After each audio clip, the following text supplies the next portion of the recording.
you own it. Let every mile bring a smile, yeah. Welcome back to the Road of Life podcast with Meredith and Craig. What are we talking about this week, Bennett? We're talking about how marriage is not that complicated. Yeah, it's a bit of a hard truth, maybe a bold truth. I don't think everyone buys that yet. No. But we're going to make the case today. We're going to tell why it's really not that complicated. We overcomplicate it. Because we hear a lot, relationships are hard, marriage is hard, and part of it is that we're overcomplicating it, and part of it is that's just what we learn. Like, we hear it over and over, therefore it must be true. We almost buy into the story that relationships and marriage have to be difficult, when in fact the opposite can be true. Marriage is not that hard. It's very simple, in fact. It's us, it's human beings who overcomplicate marriage and make it feel really hard sometimes. So let's talk about why people think that marriage is so complicated. Mm-hmm. One of the reasons is that we don't do ourselves any favor. A lot of the time when something small happens in a relationship, we'd prefer to just sweep that little thing under the rug and not deal with it in the moment, because that seems uncomfortable or difficult or hard or complicated, when in reality it's something very small. And if we just dealt with it in the moment, it would be done and dealt with. But when you sweep it under the rug, it eventually comes back around like a boomerang later, bigger, worse than it actually was. Compound it with other things that have happened since, or the thing that you're dealing with in the moment. And so now it's just a bigger thing than had you dealt with it in the first place. So I think that's one of the reasons why a lot of times we think marriage is so complicated. Because we trade in that short-term discomfort because we don't want to deal with it. We don't want to be uncomfortable. As humans, we just don't like being uncomfortable. Yeah. So we avoid that discomfort of having to deal with that thing in the moment in favor of what we think is going to be comfort, but really it's almost like slightly milder discomfort, but over a much longer period of time until it becomes a lot more discomfort. Over, and then it's hugely uncomfortable. Yeah. We've traded in that momentary short-term discomfort for a lot of discomfort later. And we do that over and over and over. We just don't do again. ourselves any favors. We're human beings, you're right. We're like wired for comfort. Yeah. Little do we know that we're actually setting ourselves up for way more discomfort long term. Totally. And so I think if we just Program? just thought about that a little bit differently and dealt with the issues as they come up, we would save ourselves a lot of problems down the line and a lot more complicated, bigger issues down the line. Yeah. I think another reason we overcomplicate it is we expect the other person, their spouse or whoever in the relationship, to be able to read our minds and give us exactly what we need. It's just impossible. Like, none of us are mind readers, and expecting that just because you love me enough, you should know exactly how to love me and what I need and be all things to me and be able to make me happy is setting all of us up for failure. Yeah, it kind of goes back to what we just talked about a little bit, in that sometimes it's uncomfortable to tell people what you want and what you need and how to love you and what it is you need in that moment. So you don't. Yeah. And you sometimes maybe will drop a hint, or do you know what I mean? Like, maybe you'll drop hints, or you'll communicate it in a way, not outwardly communicate it like directly, but in your way you'll communicate it, but the other person didn't pick it up. And then there's a resentment that builds there that, oh, like I told him, but you didn't actually. You didn't actually. You dropped a hint that he didn't get, and now you're upset about it, or vice versa. If you just come out and say what it is that you need in that moment, as uncomfortable as that is, again, short-term discomfort, long-term comfort, if you just said it, you would save yourself so much. Because also, if I am clear and explicit with you and not expect you to read my mind on what I need and what I want and how I want to be loved and all those things, then I'm actually going to get that from you. Yeah. I'm going to feel fulfilled and satisfied in our relationship because you're going to know how to engage with me better than you just fumbling around in the dark trying to figure it out with no directions. And then when you are clear with me on what you need and I can give that to you, then we both feel comfortable and confident in this relationship because we're getting what we need from it, because we've told the person who loves us what we need and they are going to want to try and give it to us when they can.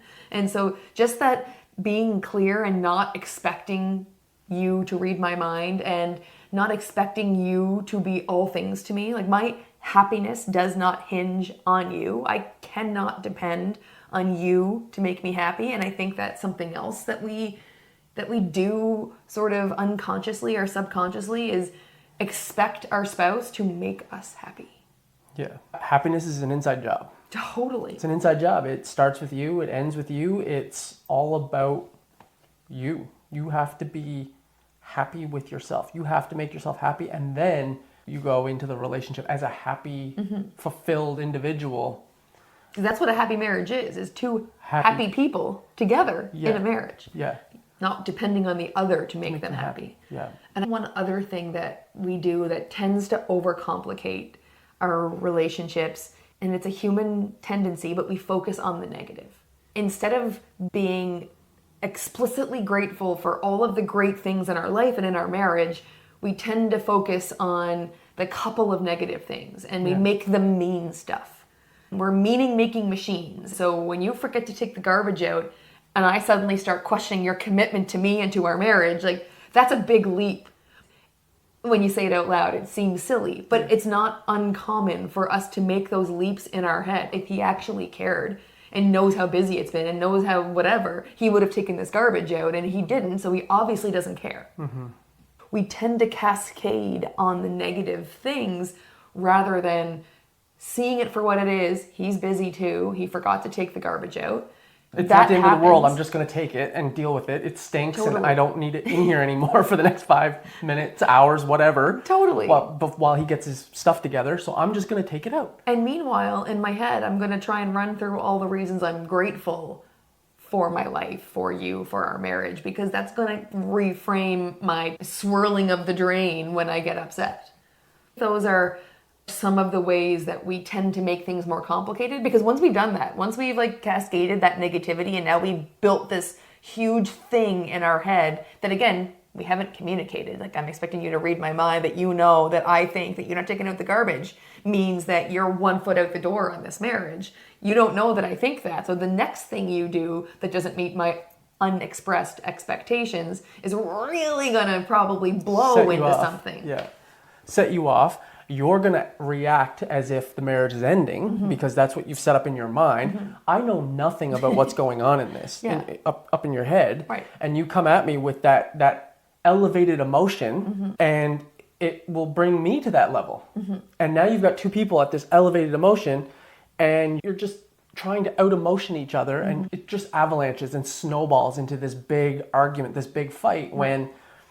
Had you in the first instance, you had found the garbage not being taken out, just taken it out and just mentioned it to me. Hey, I took it out, no big deal, but you mentioned you were going to take it. Could you just be mindful of that next time? Like, it doesn't have to be World War III or a big battle, right? Yeah. It's just, I did it, no big deal.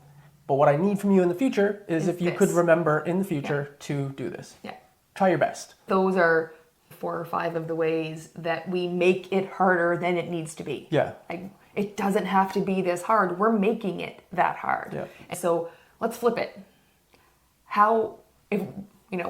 What's the evidence to support our thesis statement at the beginning here that we said marriage actually isn't that hard? What makes it so simple?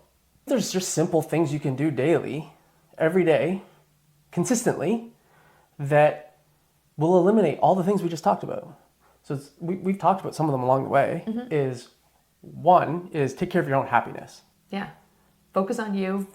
Be the best version of you. Focus on your own happiness. So that's whatever that means for you.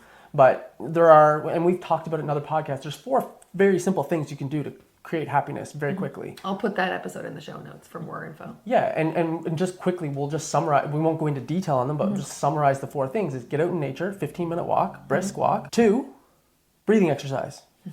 Take a minute and just breathe deep. Breathe in and out. That's not complicated. Nope. 3, show appreciation for someone. Send them an appreciation text. Which, side note, since we're talking about your marriage, show some appreciation for your spouse. Spouse will work. Kids will work. Text them, leave them a strategically placed post-it note, call them on the phone, tell them in person, just show appreciation every day. And 4, think about the things that are going well in your life and be grateful for all of the positives, all of the blessings, all of the good in your life. And bonus points if you share that with your spouse, all your gratitudes. Yeah. So those are 4 things that'll if you do those things, that'll inherently make you happier as a person. Take care of you. Do yoga. Do a run, a walk, whatever your hobby is. Spend some time doing that. So that's one of taking care of yourself and your happiness. We also talked about communication, being explicit in what you need, what you want, not expecting you to read my mind, checking in, like actually having a conversation at the end of your day. What was the best part of your day? What made you smile today? Something really specific to get a conversation going where then you both feel like you've been included in each other's day. And the other is a connection conversation. Preferably weekly, but a conversation where you share what you need, what's going on with you, what issues you're dealing with, what's keeping you up at night, what you're afraid of, what your goals are, what literally letting them in on what's going on with you. And if you do it weekly, then you're aligned to start the next week and you're caught up and you're on the same page with the previous week, and then you're connected moving forward. Keeping those lines of communication open so that you're not off in your head making up stories that your spouse knows nothing about and that will eventually blow. So right there, we've talked about enjoy your hobbies, breathe, go for a walk, write down some things that you're grateful for, share them with your spouse, and appreciate your spouse for something they've done for you. And have a conversation with them. Ask them some questions about their day and check in with them weekly. Those are not complicated things. No. You know something else that's not complicated? Saying thank you.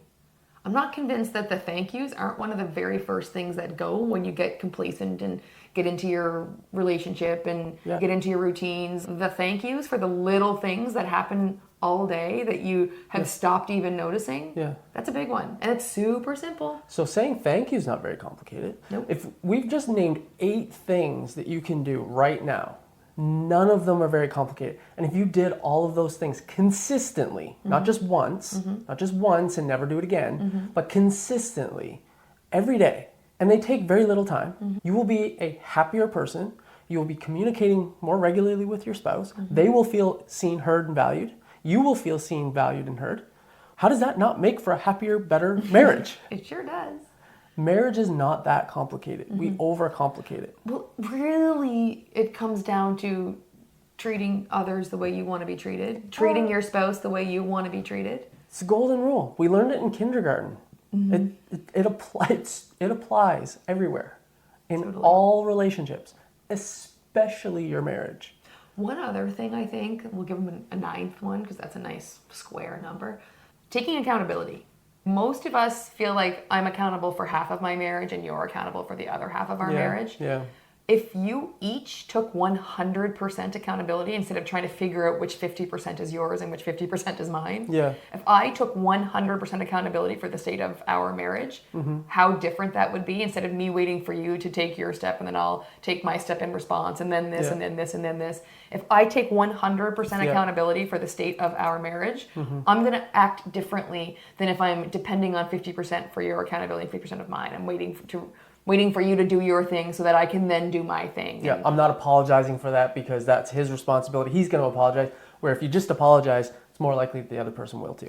If you take that leadership role and just be the first, go first, leaders go first. Be brave. And then the other person likely will say, you know what, I screwed up too. Like I had a part in that. And so now you've both taken 100% responsibility. Totally true.